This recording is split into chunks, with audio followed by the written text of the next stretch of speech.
experience and maturity to arrive at wise decisions. A friendly, outstretched hand, an engaging smile and offer. It is seconal, or more commonly referred to as a red, but to the group it's a means to an end. What can be the harm? After all, the 20th century is run on pills. A pill for extra vitamins, a pill to go to sleep, a pill to wake up. Why not a pill to make you feel good?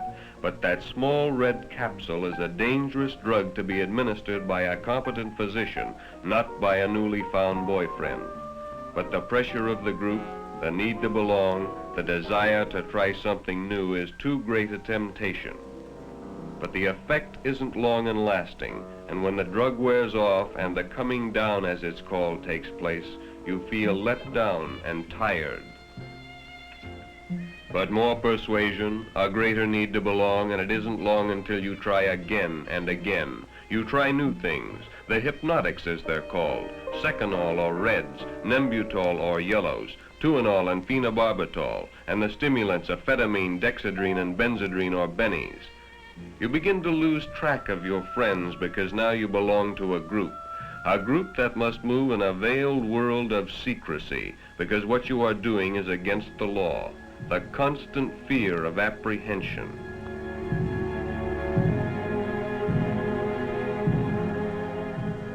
Now you meet like conspirators because the passing of pills is dangerous and must of necessity be secretive. Nerves begin to wear thin. The fun of everyday living goes, and you begin to wonder what your friends and parents think. The guilt grows, and as it does, the need for something that will bring more relief, dispel the fears that you yourself, your surroundings, your friends. Quarrels are more frequent with your parents and loved ones. You try to convince yourself you're right, but deep inside you know you're not. You lose your sense of values. You think of little else but another blow-up, your newfound language for smoking marijuana. You've completed the second act, and the third act curtain is just about to go up. You don't know it now, but when it does, it's the beginning of the end, the point of no return. It can start in many ways, at a party, in the secrecy of a dirty room. That's how your third act began, at the top of a crummy staircase on the second floor of a sleazy apartment building. Now a new character enters your tragedy. His name is Eric. You and Mike had gone to his place to pick up your week's supply of pills. You didn't like Eric, but Mike had insisted. He'd welded you to his code of secrecy and forced you to help push the pills so you wouldn't cop out on him. A user learns to trust no one, not even his best girl.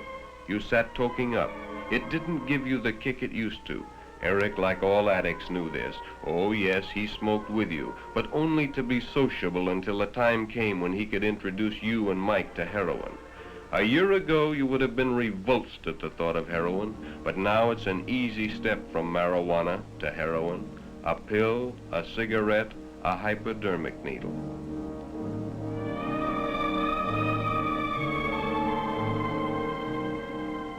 Even now you're afraid. What will it be like?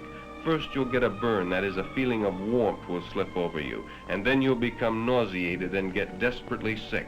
Finally, the retching will subside and you'll have a sustained feeling of sensual excitement which will lapse into a state of euphoria or well-being. But it won't last, and when you come down, you'll be in the depth of depression, consumed by a cancer of guilt.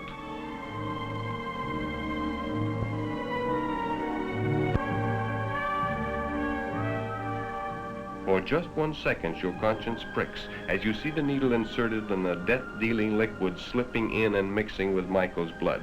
For a moment, you want to say no, but the will to resist is gone. Temptation is ever present. The desire to try something new, something more powerful, is too great. Heroin being one of the most insidious drugs known to man, it only seems like days until you're hooked. You're not turned on any longer. The free ride is over. You're required to pay for your fix.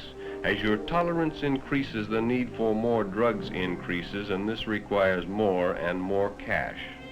Now you're driven to things you would never have considered heretofore by your insatiable need for the drug. Your moral fiber has collapsed, and no crime is beyond your imagination. You are an addict, and your total effort in life is to obtain money to feed your habit. Now you're launched on a full-scale teenage crime wave of your very own. But with each passing day, your tolerance increases, and now a fix only helps to make you appear normal and dispel the symptoms of withdrawal. Withdrawal, a nightmare of the addict.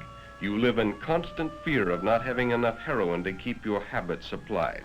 For when that supply runs low and the first symptoms begin, the yawn, the sneeze, the runny nose, and you can't get another fix, you know you're about to begin a living hell. First you're burning up, then you're freezing, then the cramps and pains begin. Each nerve is laid bare and all your senses are magnified.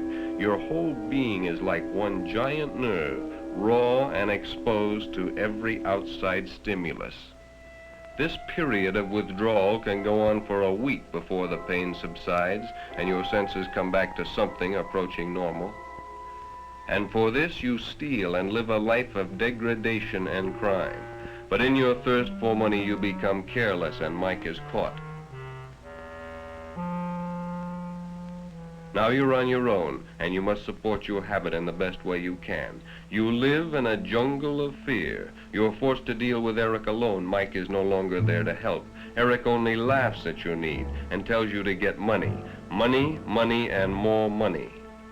You're not prepared to take a job. Besides, no job would pay the kind of money you now need. You've got yourself a $50 a day habit. You can't support that slinging hash. So you turn to the only thing you can that will bring your kind of money. You become a call girl. You support that $50 a day habit, but not for long, because your looks begin to disintegrate. Your clients will no longer pay your price. You go from call girl to streetwalker.